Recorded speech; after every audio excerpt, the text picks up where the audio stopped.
हाँ जी मेरे प्यारे स्टूडेंट्स, तो लॉ का पेपर खत्म। अब बारी है क्यूए की। दो चीजें बता रहा हूं, नोट कर लो अभी। सबसे पहली चीज तो आज रात 8 बजे से मैं लाइव आ रहा हूं और पूरी एलआर को हम लोग खत्म करेंगे बहुत ही स्मार्ट तरीके से। और कल सुबह 9:30 बजे से मैथ्स और स्टैट्स। इसके बाद सेकंड चीज क्या है कि आपको क्यूए का पेपर कैसे अटेम्प्ट करना है एग्जाम में, तो उसके बारे में पूरी स्ट्रेटजी लेके आया हूं, तो हम लोग समझते हैं बहुत ही अच्छे से।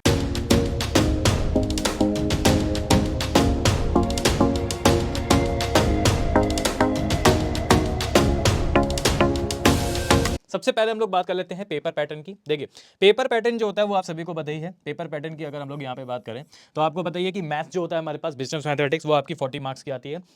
इसके बाद एलआर जो होता है वहां पास 20 मार्क्स का होता है, और स्टैट्स की अगर हम लोग बात करें तो वो आपका कितना होता है, 40 मार्क्स का होता है। ठीक है, अब यहां पे आपको सबसे पहले क्या करना है, देखिए सबसे पहले आपको अटेम्प्ट जो करना है, ठीक है, मैं आपको बता देता हूं और इसी स्ट्रेटजी के साथ चलिएगा। सबसे पहले आपको एलआर को अटेम्प्ट करना है, क्योंकि एलआर आपका क्या होता है, स्ट्रॉन्ग पोजीशन होता है और 20 मार्क्स का भी होता है, और यहाँ पे फुल से फुल मार्क्स आप गेन कर सकते हो। यानी ये आपको फुल अटेम्प्ट करना है, इसमें एक भी क्वेश्चन आपको स्किप करके नहीं आना है। ठीक है, सारा का सारा अटेम्प्ट करना है, और 1 to 1 क्वेश्चन जितना भी आ रहा है वो आपको फुल अटेम्प्ट करना है। ठीक है, क्लियर हो गया।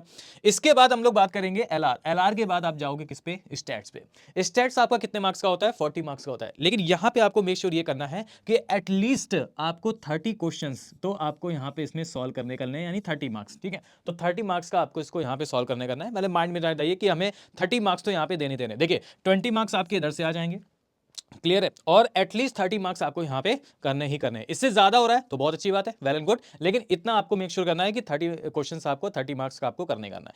इसके बाद आप आ जाओगे किस पे, मैथ्स पे, जो कि आता है आपका 40 मार्क्स का। तो यहां पे आपको क्या करना है, मिनिमम यानी एटलीस्ट मिनिमम आपको 25 मार्क्स जो है ना वो आपको गेन करने करने। तो अगर मैं टोटल को ऐड करूं तो आपके 20 मार्क्स हो गए एलआर से। ठीक है, अगर आप इसमें 30 क्वेश्चंस करके आते हैं एकदम करेक्ट, तो 30 क्वेश्चंस आपके इधर से हो गए, क्लियर, और 25 आपके हो गए इधर से। ठीक है, तो आप ये देखोगे कि 3 to 5 और 2 7 यानी टोटल 75 मार्क्स जो हैं वो आपके यहाँ पे गेन हो जाएंगे। क्लियर है, तो एटलीस्ट आपको 30 क्वेश्चंस यहाँ पे करने करना है। अब देखिए, जब आप 30 क्वेश्चंस करेंगे ना, अगर मैं मान लूँ ये भी कि आपने 30 क्वेश्चन इससे सॉल्व किया और 25 क्वेश्चन इससे सॉल्व किया, एलआर को मैं तो ये मान के चल रहा हूँ कि आपके फुल टाइम होंगे और सारे के सारे एकदम सही होंगे। तो अगर आपने 30 क्वेश्चन इधर से सॉल्व किया और अगर मान लीजिए इस क्वेश्चन में आपके 2 या 3 गलत भी हो गए, ठीक है, या यहां से आपके 1 या 2 गलत भी हो गए, तब भी आपके 70 मार्क्स तो कहीं नहीं गए, तब भी आपके 70 मार्क्स तो कहीं नहीं गए हैं। तो इस टाइप में आपको चीजों को इस तरह से पेपर को सॉल्व करना है और ये सारी चीजें करनी है। क्लियर है, अच्छा, अब कुछ और पॉइंट्स हैं जो आपको ध्यान में रखने हैं। वो क्या है पॉइंट्स, वो आपको मैं बता देता हूं यहां पे। उस पॉइंट्स की बात कर लेते हैं कि सबसे पहले जब आप मैथ्स को सॉल्व कर रहे होंगे तो वहां पे कैलकुलेटर का यूज होता है। तो कैलकुलेटर में जब आप क्वेश्चंस को सॉल्व कर रहे हो ना, तो आपको वहां पे डबल चेक कर लेना है। मान लीजिए आपने कोई एक क्वेश्चन सॉल्व किया और उसको आपने सॉल्व किया वगैरह सारी चीजें लगाई, रूट लगाए, सब लगाया, ठीक है, तो एक कोई फॉर सर्टेन कोई आंसर आया, लेकिन उसको आपको दोबारा चेक करना है कि दोबारा हमें करने पर क्या हमारा वही आंसर आ रहा है कि नहीं आ रहा है, हमारी कहीं कैलकुलेटर से मिस्टेक नहीं हो रही है। ठीक है, तो वो आपको डबल चेक करना है। दूसरा, अब मैं आपको बता देता हूं कि एग्जाम में आपका टाइम मैनेजमेंट कैसा होना चाहिए। ये तो मैंने आपको बताया कि आपके कितने कितने अटेम्प्ट करने हैं, उस अटेम्प्ट का टाइम मैनेजमेंट कैसे होना चाहिए, कैसे आप टाइम को मैनेज करोगे। आप सभी को बताया कि आपके पास जो है पूरे पेपर को सॉल्व करने के लिए सिर्फ 2 घंटे हैं, यानी 120 मिनट्स। ठीक है, तो 120 मिनट्स को हमें किस तरीके से मैनेज करना है वो चीज समझिए। सबसे पहले मैंने आपको क्या बताया था कि आपको एलआर उठाना है, और एलआर में सबसे पहले आपको क्या करना है, यहाँ पे 25 मिनट्स इसको देने। 20 क्वेश्चंस आते हैं, 20 क्वेश्चंस में आपको इसको 25 मिनट देने हैं। वैसे तो 20 मिनट्स काफी हैं, लेकिन मैं आप सभी के प्रॉपर्टी से बता रहा हूं कि 25 मिनट्स जो कि मैं आपका मैक्सिमम टाइम है, इसमें आपको मेहनत करना है कि आपके सारे क्वेश्चन एकदम सही के सही है।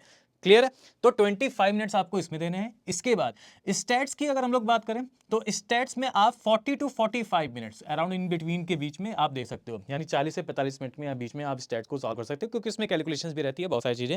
ठीक है, तो 40 to 40 मिनट मान के चलना है कि उसको 40 से 45 मिनट के बीच में आपको स्टैट्स वहां पे सॉल्व करना है। इस तरीके से चीजों को बैलेंस करके करना है। अब अगर मान लीजिए किसी स्टूडेंट का यहाँ पे 20 मिनट्स में हो गया, तो उसके लिए यहाँ पे एडवांटेज हो जाएगा कि भाई उसको और अच्छा सा समय मिल जाएगा और चीजें अच्छी समय मिल जाएगी यहाँ पे स्टेट्स को और अच्छे से क्लियर करने के लिए। ठीक है, तो वो आपके ऊपर है। ठीक है, लेकिन इतना तो समय आपको देना ही देना है। इसके बाद अगर हम बात करें तो जो रिमेनिंग टाइम हमारे पास बचा मैथ्स का, उसमें आपको बाकी चीजें करनी है। प्लस अब हो सकता है कि एलआर में हो सकता है कि कोई आप मिले एक क्वेश्चन आपको लगता है कि आप कोडिंग डिकोडिंग का कुछ भी हमें डाउट लग रहा है, हम इसको बाद में देखेंगे, या फिर स्टैट्स में आपको लग रहा है कि इसमें कैलकुलेशन ज्यादा है, इसको हम लोग बाद में देखेंगे, आता है तो है पर कैलकुलेटर से हमारा सही चीजें नहीं आ रही, तो इसको हम लोग बाद में देखेंगे।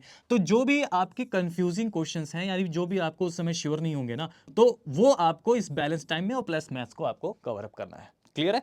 अब और भी चीज़ है, वो एक और चीज़ ध्यान में देनी है, क्या कि सबसे पहली बात तो सभी के माइंड में ये होना चाहिए कि नेगेटिव मार्किंग है, तो ये तो सभी को पता है, तो इसलिए ऐसा नहीं करेंगे कि आपको कोई क्वेश्चन नहीं आता है, बिल्कुल भी नहीं आता है, मतलब उसका आपको कुछ भी नहीं आता है, ठीक है, तो आप इसको सॉल्व कर रहे हो या आप उसको तुक्का लगा रहे हो, क्योंकि जब आप किसी गलत क्वेश्चंस को या जो आपको नहीं आता है उसको आप तुक्का लगाते हो ना, तो मैक्सिमम 95% चांसेस है कि वो गलत ही होता है, ठीक है। ये बहुत ही कम लोगों के साथ होता है जिनका तुक्का भी सही बैठ जाए, क्लियर। तो इसलिए नेगेटिव मार्किंग है तो कोई क्वेश्चन ऐसा नहीं जिसको आपको बिल्कुल नहीं आ रहा उसको बिल्कुल सॉल्व नहीं करेंगे, छोड़ दो उसको, कोई दिक्कत नहीं है, ठीक है, वो चीज़ें।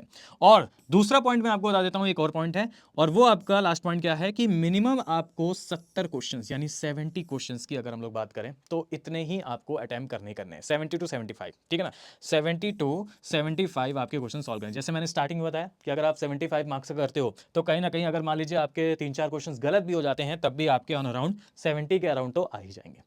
तो ये स्ट्रेटजी है और इस स्ट्रेटजी को सभी को फॉलो करना है। अगर ये आप स्ट्रेटजी फॉलो करके गए एग्जाम में तो निश्चित ही आपके पेपर जो है वो बहुत अच्छा होगा और एक अच्छा सा स्कोर भी आप क्रैप कर पाओगे क्यूए में। क्लियर है? तो बस आज के लिए रखते हैं, तो फटाफट जल्दी जल्दी से इसको फॉलो करिए और ऑल द बेस्ट फॉर सभी के एग्जाम के लिए। थैंक यू सभी को, टेक केयर।